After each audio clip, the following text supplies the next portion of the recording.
Selamünaleyküm dostlar. Allah'ın rahmeti, bereketi üzerimize olsun. Geldik iPhone 13 Pro Max ile Sony Xperia Pro ayın son karşılaşmasına. Düşük ışık çekimlerini yaptım. Montajı birleştirdim. Şimdi videoyu çekerken söylediklerimle izlerken düşündüklerim arasında birbiriyle tezat düşünceler oluştu bende. Kafadan şunu söyleyeyim. Hani bir durum vardır. Düşük ışıkta bu çok fazla oluyor. Hareket ederken görüntüde bir bozulma olur. Özellikle çok fazla ağaç görüntüleri varsa oralarda bir bozulma olur. Sony'de bu işlem çok daha fazla oluyor. Düşük ekranda o sırada çekim yaparken bu olayı çok detaylı göremediğim için videoda şunu çok fazla söylüyorum. Sony mükemmel, Sony mükemmel, Sony mükemmel. Ben bile izlerken dedim ki arkadaş yeter ya, amma Sony mükemmel dedin yani. Sony donanımına çok fazla güveniyor, yazılımına eğilmiyor. Eğer biraz eğilse karşısında hiçbir şey duramaz. Bu donanımla, İyi bir yazılımla karşısında hiçbir telefon duramaz. Net bir şekilde bunu söyleyebilirim. Ama özellikle geçişlere dikkat edin. Küçük ekranda izliyorsanız bunu biraz zor fark edebilirsiniz. Büyük ekranda izliyorsanız televizyonda falan çok bariz bir şekilde belli oluyor. Geçişlerde ağaç yaprakları, ağaç dallarında falan böyle bir bozulma oluyor. Sony'de bozulma oluyor. iPhone'da da oluyor ama iPhone hemen toparlıyor olayı. Yani gerçekten hemen toparlıyor.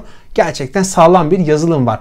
Ama videonun başından sonuna kadar şunu söylüyorum. Videoda söylüyorum. Sony ile çekim yaparım. Sony ile çekim yaparım. Halen aynı fikirdeyim. Sony ile çekim yaparım. Ben şu an biliyorum. Sony'de bu geçişlerde görüntü bozulacak. Onu bildiğim için bir dahaki çekimlerinde elimde olsaydı ona göre ayarlardım. Ona göre hareket ederdim. Çünkü artık ben biliyorum. Sony buralarda biraz bozuk çekecek. Ve ben hareketlerimi ona göre daha yumuşak bir şekilde çekim yaparım. Ve Sony'nin görsel kalitesi kesinlikle iPhone'dan çok iyi. Kesinlikle iPhone renklerle hiç alakası olmayan bir video çekiyor. Sony tamamen gözümle gördüğümü çekiyor. Zaten videoda bunları göreceksiniz. Ben videoyu kesip araya girmeyeceğim. O yüzden kafadan söylüyorum. Videonun sonunda da sizinle beraber olmayacağım. Kafadan izledim ve kendimle tezat düşen duyguları, düşünceleri size aktarıyorum. Ve videoda gene göreceksiniz Sony'deki HDR olayı, gündüzliğin olmayan, gece de olamaz tabii ki. HDR olayı ışığın patladığı yerlerde iPhone muazzamken Sony buralarda da dağılıyor.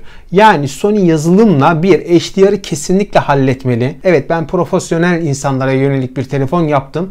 Bunları da halletmeyeceğim diyebilir. Derse de standart kullanıcıyı kaybeder. Sony'nin bileceği bir şey. Ama ve lakin kesinlikle HDR'ı halletmeli ve düşük ışıktaki bu bozulma olaylarını halletmeli. 1.9 piksel boyutuna sahip iPhone'a göre bu geçişlerde görüntünün bozulmaması gerekiyor.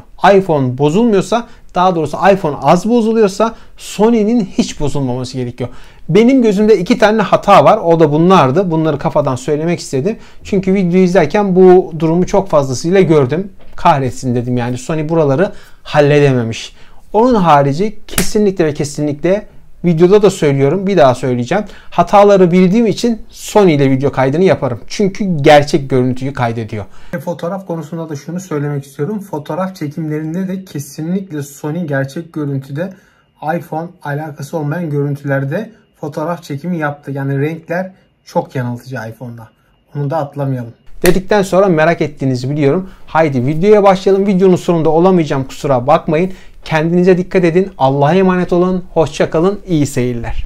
Selamünaleyküm dostlar. Allah'ın rahmeti, bereketi üzerimize olsun. Çok fazla düşük ışıkta başladık videoya. Şu an arabadayım. Biraz sonra çıkacağım ama arabadayken de ışık çok azken de bir bakayım dedim. Acaba nasıl bir durum oluşacak?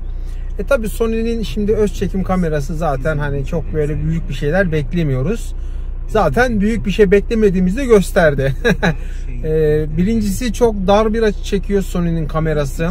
4K video kaydı yok ve görüyorsunuz şu an bu kadar düşük ışıkta iPhone çok daha aydınlık vaziyette çekiyor. Hemen şuradan biraz ışık verelim yüzümüze. Yani ışık verince Sony biraz kendine geldi ama gene de ben iPhone'u tercih ederim burada. Açık ara iPhone daha güzel öz çekimde. Tabii bu kadar düşük ışıkta böyle. Hani biraz sonra aydınlık yere çıkacağız.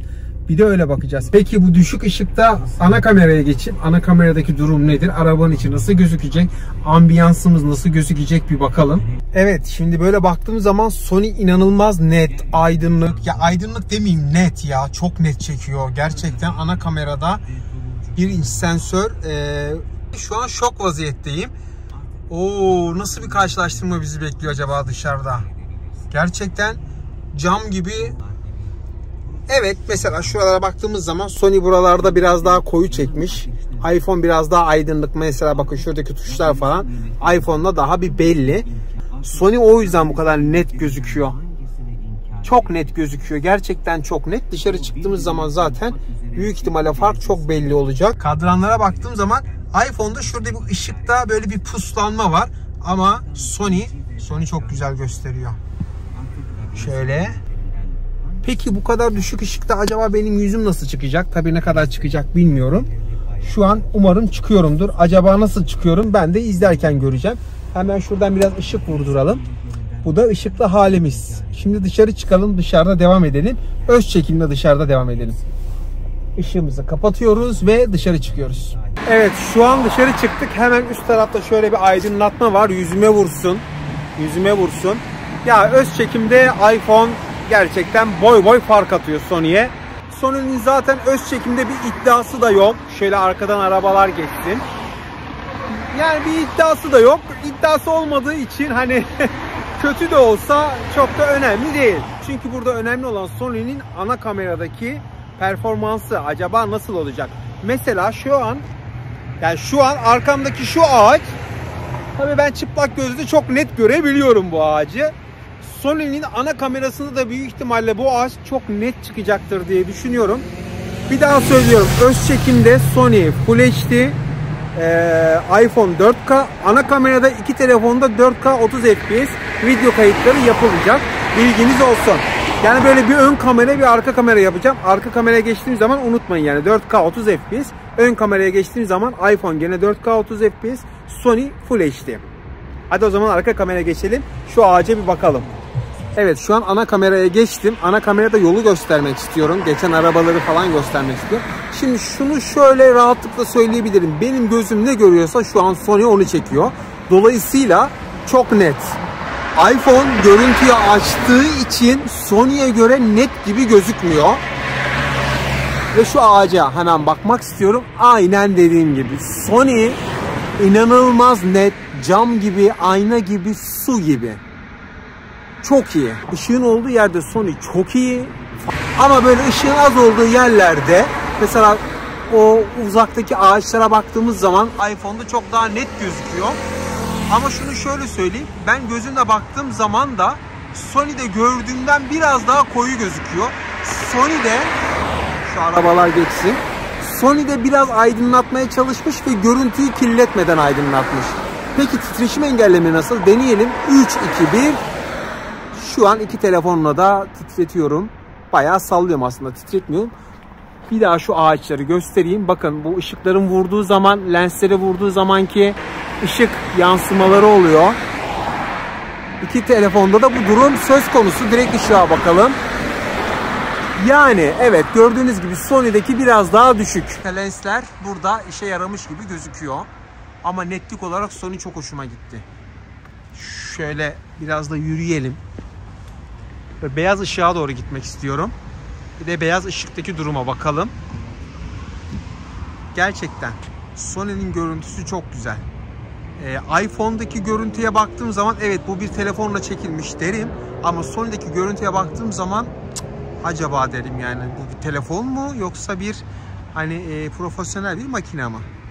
Tabii iPhone'u biliyorsunuz, en büyük özelliği böyle yürürken geçişlerde hani su gibi görüntünün akması. Acaba Sony burada nasıl, değil mi? Merak konusu. Sonuçta 1 inç sensörün 12 megapikseli kullanılmış vaziyette. Yani 2.4 piksel boyutu olan bir sensörden bahsediyoruz. Bakın şuralara bakarsanız Sony'de en sondaki şu ağaç, Sony'de gösterdiğim ağaç, iPhone'da gösterdiğim ağaç, iPhone'da daha belli. Ben şöyle söyleyeyim, şu ağaç, şu an Sony'de gösterdiğim o ağaç, ben gözümle de zor görüyorum. Gerçekten zor görüyorum. Yani Sony hiçbir şey yapmıyor. Herhangi bir aydınlatma yapmıyor. Ne görüyorsa onu çekiyor. Ve tabii 2.4 piksel boyutları olduğu için her şey çok daha net oluyor. Hani gündüz çekimlerinde belki bu kadar fark çıkmayacak ama düşük ışıkta bence Sony aldı. Evet, şöyle baktığımız zaman gene iPhone'da bakın şuralar çok netken Sony'de buralar yok. Bu bir tercih meselesidir. Ben kesinlikle Sony ile tercih ederim video kaydı yapmayı. Çünkü ben gözümle de orayı çok net göremiyorum. iPhone buraları da gösteriyor ama size. Fakat Sony'de bu gözükmüyor. Bir daha söylüyorum. Ne görüyorsam Sony onu çekiyor. Peki buradayım. Hemen bir öz çekime geçelim. Evet, şu an gene öz çekime geçtik. Şuradan sarı ışık yüzüme vuruyor. Böyle dönüyorum. Buradan da beyaz ışık yüzüme vuruyor. Benim sürekli düşük ışıktaki çekim yaptığım yer burası. Gerçekten çok iyi. Hem beyaz ışık hem şöyle sarı ışıktaki durum belli olmuş oluyor. Gerçekten Sony için mecburen kolumu şöyle uzatmak zorunda kalıyorum ya. Sığmıyorum yani kadraja. Çok dar kadrajı var. Başka bir seçenek var mı kadraj olarak Sony'de? Hayır, yok. Peki öz çekimde titreşim engelleme nasıl? Deneyelim. 3, 2, 1. Ya iki telefonda da bayağı titriyor gözüküyor ama acaba titremeden kaydetmiş midir? iPhone kesin kaydetmiştir de Sony muamma. Yani emin olamıyorum Sony'de. Çünkü öz çekime pek yüklenmemiş. Şurayı da çekeyim. Orada ışıklar var. Çünkü hani ışıkların olduğu yerde ışıklar, tabelalar nasıl çıkıyor? Onlara bakalım. Bir de şurada çok düşük yere gelmek istiyorum. Düşük bir ışığa geçmek istiyorum. Hatta ışığın olmadığı bir yer bile diyebiliriz. Çok az ışık var burada. Şöyle geçeyim. Gene şu ağaçlarımızın altı. Mesela şu an. Yüzüme ışık hiç vurmuyor. Arkadan bir ışık var ama yüzüme vurmuyor bu ışık. Şu an şu ağacın altındayım. Bakın mesela Sony'in çok kötü gözüküyor. Gerçekten çok kötü. O zaman hemen ana kameraya geçelim. Öz çekimde çok kötü olan Sony, ana kamerada bakalım nasıl olacak. Evet, şu an ana kameradayız. Çok iyi Sony. Ha, şöyle bir durum var. Bakın bunları da söyleyeyim. iPhone'da hiç kaydı durdurmadan geniş açıya geçiş yapabiliyorum. Sony'de ne yazık ki yok. Sony maksimum böyle 3x'e kadar çıkabiliyor. Başka bir şey yok. 3x'te kalsın. iPhone'da normal açı ve 3x'e kadar çıkabiliyor. Peki 3x'te sizce hangisi daha güzel? Bence gene Sony daha güzel. Evet, şu ağaca bakalım. Kesinlikle Sony. Işığın az olduğu bir yer demiştim. Şuraya bakmak istiyorum. Sony'yi tebrik ediyorum. Vallahi takdir ettim. Çok güzel. Hocam Sony'den kaç para aldın diyeceksiniz. Ya arkadaş, hani para alınacak bir durum yok. Benim Sony çok fazla hoşuma gitti. Bakın iPhone gene buralarda daha fazla açtı görüntüyü. Ağaç daha bir aydınlık gibi gözüküyor. Ama gerçek görüntü Sony'deki görüntü. Hatta şöyle söyleyeyim. Sony bile benim gözümle gördüğümden biraz daha aydınlık çekmiş. Az önce olduğu gibi. Evet, biraz şöyle karşıya doğru yürüyelim. Oradaki ışıklara bir bakmak istiyorum. Karşı taraftaki ışıklar nasıl gözükecek? Mesela şuradan 3x yapayım. iPhone'da da 3x yapayım. Nasıl gözüküyor? Sizce hangisi daha güzel? Mesela bakın iPhone'da gösteriyorum. Şu bina ne kadar belli, değil mi?